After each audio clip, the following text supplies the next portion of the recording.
Hey, welcome back to my YouTube channel. My name is Juliet. I'm a Pearson Test of English tutor. And in today's video, I'll basically be showing just few vocabulary that I just need you to add to your English language so you look so important, okay? That doesn't mean you're not important. It's just a way of increasing or improving your vocabulary. Now, these are regular words we use every day. I just want to share them so we can be using one instead of the other, okay? Let's get started.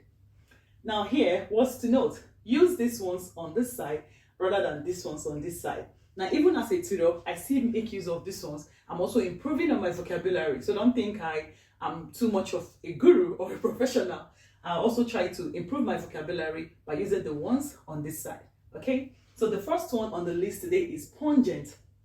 Instead of to say, oh, this room is very smelly, you can say, oh, this room has got a pungent smell. Okay, so pungent here is the first one on the list today. Now the second one is spotless. It's supposed to say how the house was very clean when I got there. We can rather use the word it was spotless. I mean, I walked into that hotel, the rooms were spotless instead of the rooms were very clean. I hope you're learning one or two things here today. Now, instead of us to use the word very careful, which is the most popular on this list today, rather use the word cautious. She's very cautious. Instead of to say she's very careful, we are going to say she's cautious rather than very careful. Then the fourth on the list is frail. I'm very weak today. Oh, I'm actually frail. Okay, I'm actually feeling frail today. I'm not very weak.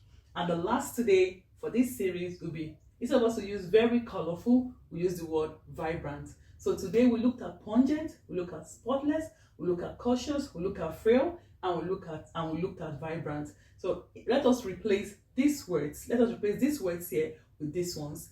In this series of video, I hope these things are going to help you to improve your vocabulary, even in your regular English that you speak every day, and when you write any exam or any paper or dissertation you need to write. I'll see you in my next video. Remember to follow me on all my social media handle as English_prep class on Instagram and English prep class on Facebook. Remember to hit on the subscribe button and watch all my videos too. I mean, it's free. You're not paying me to watch it. Thank you guys. Bye-bye.